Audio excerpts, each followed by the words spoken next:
اللہ کے حکم سے جب آپ نے مدینہ منورہ ہجرت کی تو وہاں جو چیز سب سے پہلے بنائی وہ مسجد تھی، وہ مسجد تھی۔ اور سب سے پہلی جو مسجد اسلام میں بنائی گئی اس کا نام مسجد قباء ہے، مسجد قباء۔ مسجد نبوی کے قریب ہی علاقے میں ایک جگہ ہے جہاں قبیلے قباء والے آباد تھے۔ اللہ کے محبوب صلی اللہ علیہ وسلم ہجرت کے وقت اسی راستے سے مدینہ منورہ کی طرف آئے، تو اس آبادی میں آپ نے جب قیام کیا تو وہاں سب سے پہلے آپ نے مسجد کی بنیاد رکھی جس کا نام مسجد قباء رکھا، جس کے بارے میں اللہ کے محبوب صلی اللہ علیہ وسلم نے یوں فرمایا، جو شخص مسجد قباء میں 2 رکعت نماز ادا کرتا ہے تو اس کو اللہ تعالیٰ مقبول عمرے کا ثواب عطا فرماتے ہیں۔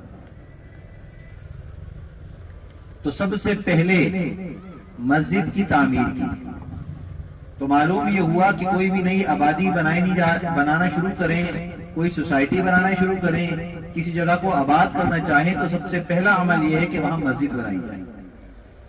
مسجد کی تعمیر سے اس جگہ کی آبادی کی ابتدا کرنا سنت نبوی ہے، سنت نبوی۔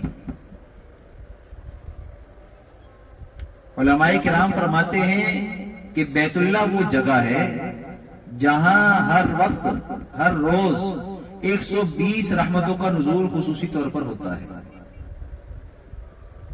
اور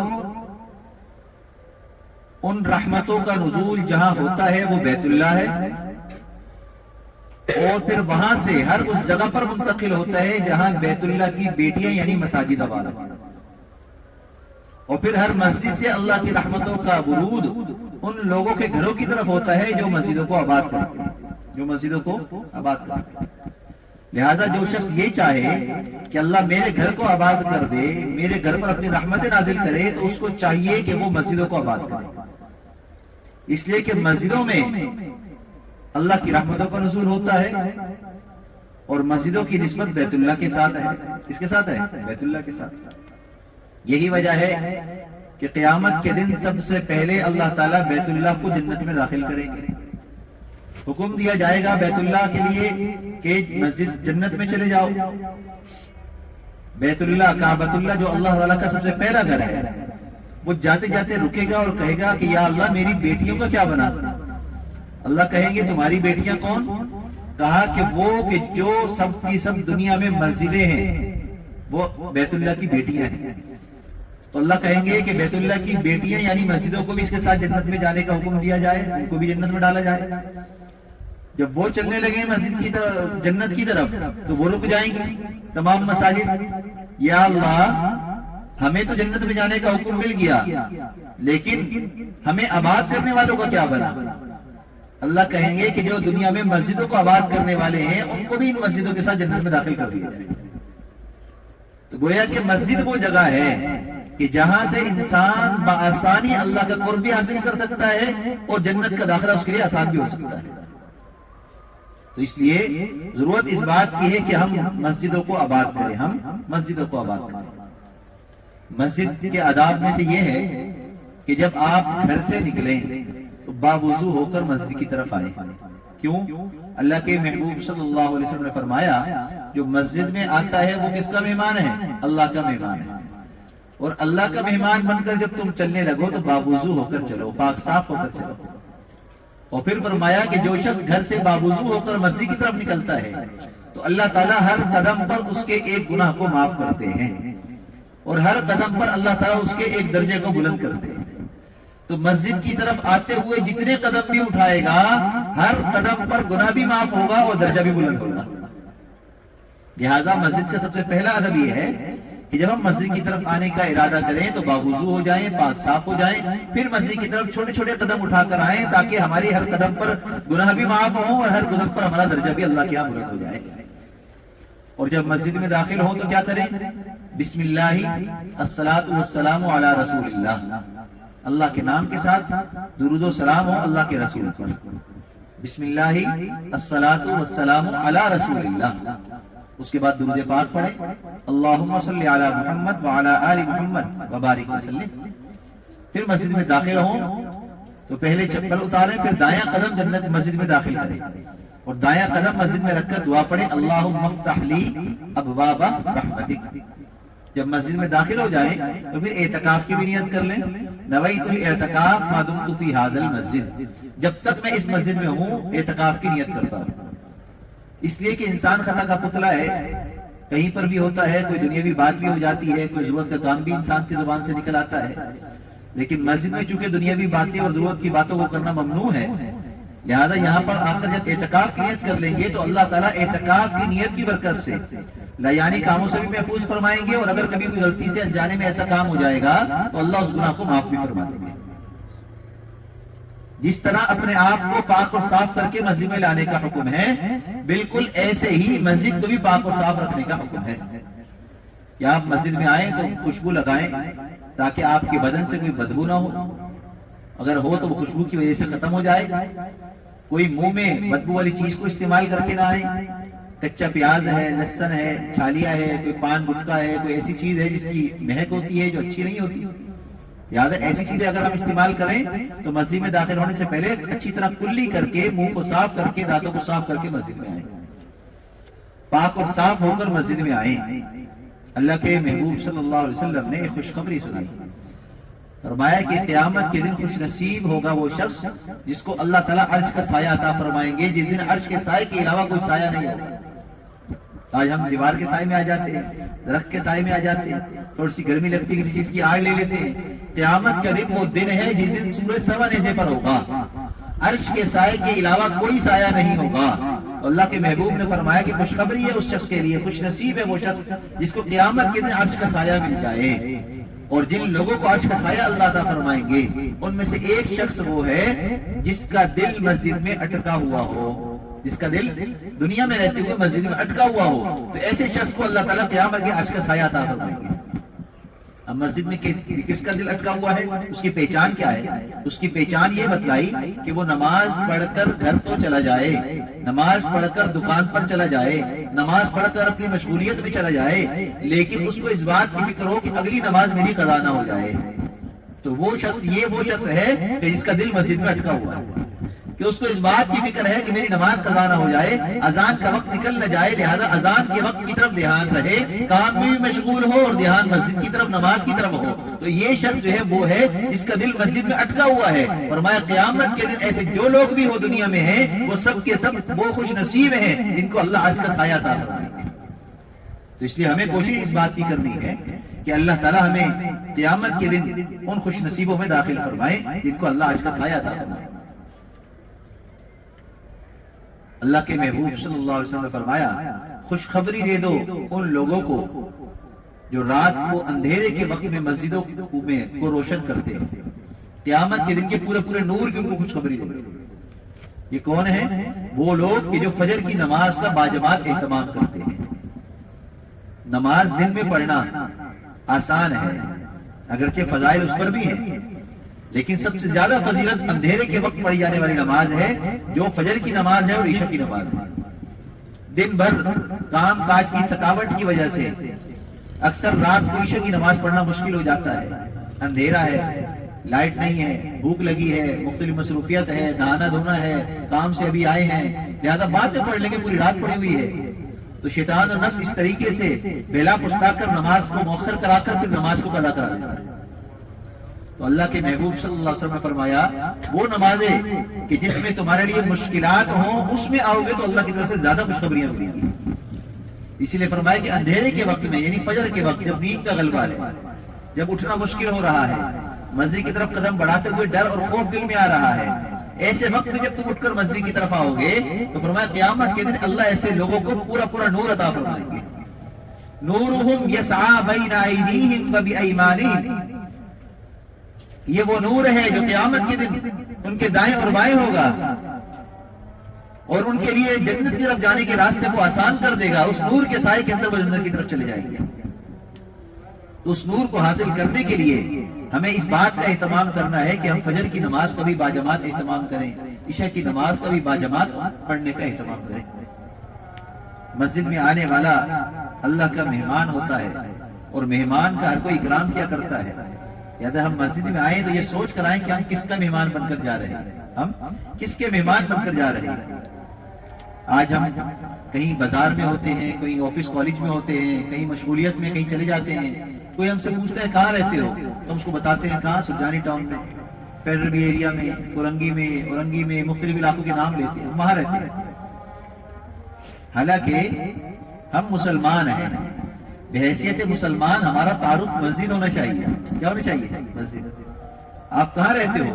فلاں علاقے میں، وہ جامعہ مسجد جو ہے اس کے پاس، جامعہ مسجد کے سامنے والا گھر ہے، جامعہ مسجد کے سامنے دوسری گلی کے اندر میرا گھر ہے۔ مسجد ہماری پہچان ہونا چاہیے، اس لیے کہ مسجد جس کی پہچان ہوا کرتی ہے، قیامت کے دن وہی لوگ پہچانے جائیں گے اللہ کے ہاں۔ اللہ کے محبوب نے ہجرت کے سفر میں سب سے پہلا کام جو کیا وہ مسجد کو بنایا۔ یعنی جو بھی مسجدیں بناتا ہے وہ اللہ کے محبوب کی سنت کی اتباع کرتا ہے، اللہ کے محبوب سے محبت کا اظہار کرتا ہے۔ مسجدوں کو بنانا بھی اور پھر ان کو آباد کرنا۔ اور مسجد کی آبادی کیا ہے؟ مسجد کی آبادی یہ ہے کہ ہم نماز کا اہتمام کریں، مسجد کو اپنی پہچان بنائیں، ہمارے دوست ہم سے کچھ پوچھے تو ہم مسجد کے ذریعے تعارف کرائیں۔ جامعہ مسجد عثمان غنی وہ ہمارے علاقے کی مسجد ہے، بس اس کے قریب ہی میرا گھر ہے۔ ہمارا مسجد سے تعلق ایسا مضبوط ہو کہ ہم کسی کو اپنے گھر کی طرف بلانا چاہیں، سمجھانا چاہیں تو مسجد کا تعارف کرائیں، اور مسجد سے ہمارا تعلق ایسا ہو کہ کوئی آ کر ہمارے بارے میں پوچھے تو یہاں کا ہر فرد جانتا ہو کہ ہاں فلاں بندہ فلاں گھر ہے اس کا۔ کوئی یہاں آ جائے کسی محلے والے کے بارے میں پوچھنے کے لیے تو یہاں کے لوگوں کو پتہ ہونا چاہیے کہ فلاں بندہ فلاں گھر میں فلاں گلی میں رہتا ہے، یہ اس کا نام ہے، تاکہ کسی کے لیے کوئی مشکل نہ ہو۔ ایک بہت ہی بڑے عالم بزرگ اللہ والے، ایک شخص ان سے یوں کہنے لگا باتوں باتوں میں کہ حضرت عجیب بات ہے، جب بھی آپ بات کرتے ہو اللہ کی بات کرتے ہو، آپ کو اور کوئی کام ہی نہیں ہے، آپ کو اور کام ہی نہیں ہے، آپ سے جب بھی آپ کے پاس بیٹھو آپ اللہ اللہ کی بات کرتے ہو، اللہ سے تعلق کی بات کرتے ہو، اللہ کی محبت کی بات کرتے ہو۔ تو وہ بزرگ رونے لگے اور کہنے لگے کہ بھائی قیامت کا دن ہوگا، بڑا مشکل دن ہوگا، بس اس دن تو صرف اللہ کے سامنے یہ کہہ دینا کہ اللہ اس بندے کو تیرے نام کے سوا کوئی کام نہیں تھا دیا، میرا کام بن جائے گا تیری اس گواہی کی وجہ سے۔ آج ہم جس کام کو معمولی سمجھتے ہیں، جس چیز کو ہم کم حیثیت سمجھتے ہیں، جب قیامت کا دن ہوگا، جب ہماری دنیا سے آنکھ بند ہو جائے گی، پھر ہمیں احساس ہوگا کہ اس کی اہمیت کتنی زیادہ ہے اللہ کے ہاں۔ کہ اللہ کے ہاں کھڑا ہو کر اگر کوئی شخص محلے کا یہ کہہ دے کہ یہ ہمارے مؤذن صاحب تھے، یہ ہمارے قاری صاحب تھے، یہ ہمارے امام صاحب تھے، یہ فلاں ہمارے مسجد کے نمازی ہیں، یہ بندہ اس کو تو میں جانتا ہوں، ہر وقت میں نے مسجد میں دیکھا ہے ان کو، یہ فلاں بزرگ یہ تو ہاں مسجد میں ہی دیکھا ہے ان کو میں نے، تو مجھے بتلاؤ کہ قیامت کے دن جب اس طرح کی گواہیاں ہوگی تو کیسے خوش نصیب ہوگی جن کے لیے یہ گواہیاں دی جا رہی ہوں کہ یہ مسجد والے لوگ ہیں، مسجد میں جانے والے لوگ ہیں، مسجد کو آباد کرنے والے لوگ ہیں۔ گھروں کے اندر عام طور پر ایسا ہوتا ہے جب کسی شخص کی عمر بڑھ جاتی ہے، بوڑھا ہو جاتا ہے، تو اس کا کام صرف یہ ہوتا ہے گھر میں بیٹھا رہے، تسبیح پڑھے، قرآن پڑھے، نماز کا وقت ہو تو مسجد چلا جائے، تو گھر والے اس بندے کو زیادہ اہمیت نہیں دیتے، اور جیسے ہی وہ بندہ گھر سے مسجد کی طرف آئے تو کہتے ہیں کہ اچھا ہوا چلا گیا، کچھ دیر تو گھر میں سکون رہے گا۔ اب یہ جملے کیوں کہے جاتے ہیں؟ کیونکہ نہ ہمیں احساس ہے نہ ہمارے گھر والوں کو کہ اس بندے کی حیثیت کیا ہے۔ یہ جو جا رہا ہے گھر سے نکل کر مسجد کی طرف، یہ کہاں جا رہا ہے؟ مسجد۔ اور مسجد کس کا گھر ہے؟ اللہ کا گھر ہے۔ وہ دنیا کے عارضی گھر سے نکل کر اس گھر کی طرف جا رہا ہے جو ہمیشہ ہمیشہ آباد رہنے والا گھر ہے، وہ ہے مسجد۔ اور وہاں کس کے ہاں جا رہا ہے؟ اللہ کے ہاں۔ کہاں؟ اللہ کے ہاں۔ جو اللہ کے ہاں جا رہا ہو تو وہ خوش نصیب ہے یا بد نصیب ہے؟ خوش نصیب ہے۔ تو گھر سے جب وہ نکلتا ہے وہ بوڑھا بندہ جس کا گھر میں کوئی کام نہیں ہے، دکان پر کوئی کام نہیں ہے، نوکری پر ریٹائر ہو چکا ہے، جب وہ مسجد کی طرف آتا ہے تو گھر والے سکون کا سانس لیتے ہیں، اس لیے کہ ان کو اس بات کی حقیقت کا علم نہیں کہ یہ جانے والا ہم سے زیادہ خوش نصیب ہے، اس لیے کہ یہ ہمارے گھر سے نکل کر اللہ کے ہاں جا رہا ہے، اللہ کا مہمان بننے جا رہا ہے۔ تو ہمیں اپنے آپ پر فخر کرنا چاہیے، خوش نصیبی محسوس کرنی چاہیے کہ اللہ نے ہمیں اپنے گھر میں آنے کی توفیق عطا فرمائی، اللہ نے اپنے گھر میں ہمیں بلا لیا، یہاں پر ہمیں قدم رکھنے کی توفیق عطا فرما دی، ہم اللہ کے ہاں مہمان بن کر آ گئے۔ جب اس بات کا احساس ہمیں ہو جائے گا، ہمارے دل دماغ کے اندر اس کی قدر و قیمت بیٹھ جائے گی، تو پھر دن میں 5 وقت نماز کے لیے آنا ہمارے لیے آسان ہو جائے گا۔ اس لیے کہ جب بھی اذان ہوگی تو مجھے انفرادی طور پر یہ محسوس ہوگا کہ اللہ نے مجھے بلایا ہے، اللہ نے مجھے بلایا ہے، اور اللہ جس کو بلا رہے ہو وہ کتنا خوش نصیب ہے۔ اور پھر جیسی مسجد کی طرف باوضو ہو کر آپ گھر سے نکلے تو آپ کے دل دماغ میں کیا ہو کہ میں اللہ کے گھر میں جا رہا ہوں، کس کا مہمان بننے؟ اللہ کا مہمان بننے۔ تو اللہ کا مہمان بننے جو آ رہا ہو اس سے بڑا خوش نصیب کون ہو سکتا ہے؟ جب یہ باتیں ہم اپنے ذہن میں رکھیں گے اور اسی کے مطابق ہم زندگی گزاریں گے، ہر قدم پر ہمیں خوشی کا احساس ہوگا، اپنی خوش نصیبی کا ہمیں احساس ہوگا، خوش نصیبی کا احساس ہوگا۔ لہٰذا قیامت کے دن جب بیت اللہ کو جنت میں داخل کیا جائے گا تو بیت اللہ اپنی مسجدوں کو ساتھ لے کر جائے گا، یہ اس کی بیٹیاں ہیں تمام مسجدیں، اور تمام مسجدیں علاقے میں سے ان تمام لوگوں کو اپنے ساتھ لیں گی جنت میں جانے کے لیے جو مسجدوں کو آباد کرتے ہوں گے۔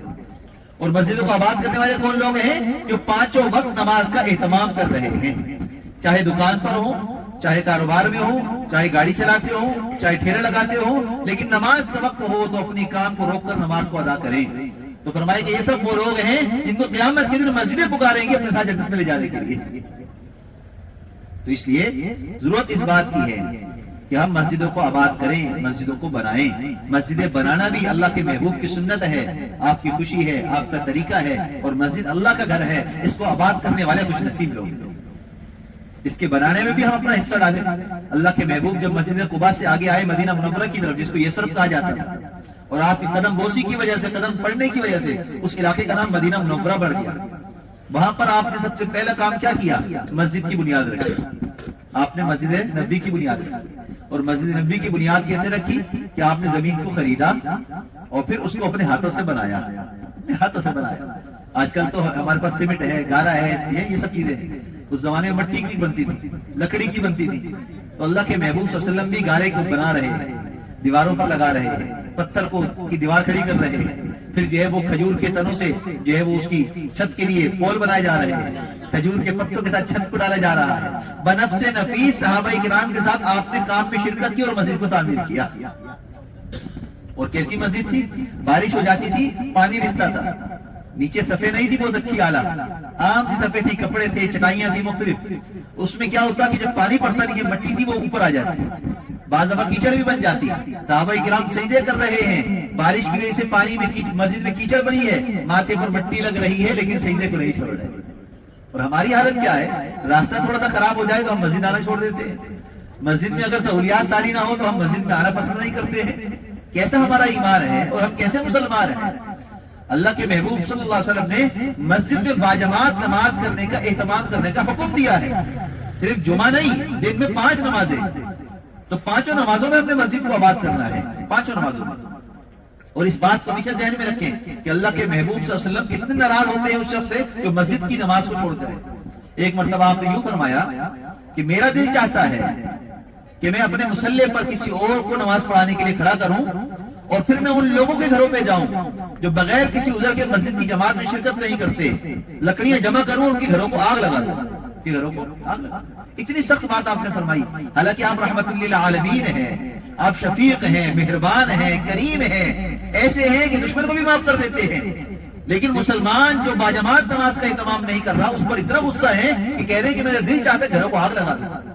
لیکن گھروں میں چونکہ عورتیں ہیں، بچے ہیں، آپ رحم دل ہیں، کہتے کہ نہیں، دوسروں کو کیوں تکلیف دی؟ تو آپ نے اتنی سخت بات کیوں فرمائی؟ کیونکہ جماعت کا اہتمام بتانا مقصود تھا کہ گھروں میں نماز نہ پڑھو بلکہ جماعت سے مسجد میں آ کر نماز کا اہتمام کرو۔ تو اس لیے ہم نے آج سے سب سے پہلا کام تو ہمارا یہ ہے، ہم اپنے محلے کے اندر گشت کریں، ہر ایک کو نماز کے وقت کے لیے تیار کریں، اور نماز کا وقت ہو تو ہر روز ہر نماز میں ہمارا کوئی ایک ٹارگٹ ہو، آج میرا فلاں دوست، فلاں دکاندار، فلاں پڑوسی، اس کو نماز کی دعوت دینی ہے۔ یہ جو باتیں میں نے سنی ہیں ساری اس کو بھی بتانی ہے کہ بھی نماز کا اہتمام کرنا چاہیے۔ اس لیے نہیں کہ مولوی صاحب نے بولا ہے، اس لیے نہیں کہ مسجد میں جانا ہے، نہیں، اس لیے کہ اللہ کے حکم ہے، اللہ کے محبوب کا طریقہ ہے۔ اللہ کے محبوب غصہ ہے اس شخص پر جو باجماعت نماز کو چھوڑتا ہے، اس پر غصہ ہے آپ، یا اس غصے کو ہم ٹھنڈا کرنا چاہتے ہیں، آپ کی محبت میں آنا چاہتے ہیں، اللہ کی رحمت کی طرف گار ہے تو ہمیں نماز پڑھنی ہے، نماز کا اہتمام کرنا ہے، پیار محبت کے ساتھ سمجھا کر روزانہ ایک ایک بندے کو نماز کے لیے لے کر کہ اگلے جمعے تک ایسا ہو کہ ہماری عام نمازوں کے اندر بھی 3 صفیں بھری ہوئی ہیں، 4 صفیں بھری ہوئی ہیں، نمازی ہم سب۔ اگر ہم علاقے کو دیکھیں تو علاقہ کتنا بڑا ہے، آبادی کتنی ہے، کتنے مرد ہوں گے، کاؤنٹنگ کریں تو اچھے خاصے نکل آئیں گے، اور اگر سب کے سب مسجد میں آ جائیں تو مسجد میں جگہ کم پڑ جائے۔ ہائے افسوس کہ مسجد میں جگہ خالی ہے اور لوگ نہیں، ہائے افسوس۔ تو ہمیں صرف اس کو افسوس نہیں رکھنا، ہمیں اس کو خوشخبری میں تبدیل کرنا ہے۔ اس کا طریقہ یہی ہے، آج سے ہم نے اس بات کی نیت کرنی ہے کہ ہم نے نماز کا خود بھی اہتمام کرنا ہے اور دوسروں کو بھی لے کر آنا ہے۔ ہر شخص یہ چاہتا ہے کہ میں کوئی ایسا کام کروں جو اللہ کے ہاں بہت پسندیدہ ہو. تو میں آج آپ کو وہ نسخہ بتلا دوں. اللہ کے محبوب صلی اللہ علیہ وسلم نے یوں فرمایا اللہ تعالیٰ کو وہ عمل پسند ہے جو مختصر ہو لیکن ہمیشہ ہو. جو مختصر ہو اور ہمیشہ ہو. کیا مطلب؟ نماز پڑھے روزانہ پڑھے, کبھی کبھی نہیں. قرآن تھوڑا سا پڑھ لے, 2 لائنیں پڑھ لے لیکن روزانہ پڑھے. تسبیح 1 پڑھ لے لیکن روزانہ پڑھے. تو روزانہ جو عمل ہو رہا ہے وہ مستقل ہے, وہ مستقل ہے. جس طرح روزانہ جاگنا ہے, روزانہ کام کرنا ہے, روزانہ کھانا کھانا ہے, یہ روٹین کے کام ہے. تو اس طرح روزانہ نماز, قرآن, ذکر چاہے تھوڑا تھوڑا ہی کیوں نہ ہو لیکن روزانہ ہو, لیکن روزانہ. تو اللہ کو وہ کام پسند ہے جو مستقل مزاجی کے ساتھ کیا جائے. تو اس کا آسان سا طریقہ یہ ہے نماز کا اہتمام کریں. اس میں ذکر بھی ہے, قرآن بھی ہے, عبادت بھی ہے, دعا بھی ہے, سب کچھ ہے. لہٰذا نماز کا اہتمام شروع کر دیں. اللہ اس کی برکت سے باقی زندگی کے کاموں کے اندر خیر و برکت عطا فرما دیں گے. اللہ ہم سب کو نیکی پر استقامت کی توفیق عطا فرمائے. مسجد کو بنانے کے ساتھ ساتھ مسجد کو آباد کرنے کی بھی توفیق عطا فرمائے. آخر دعوانا الحمدللہ.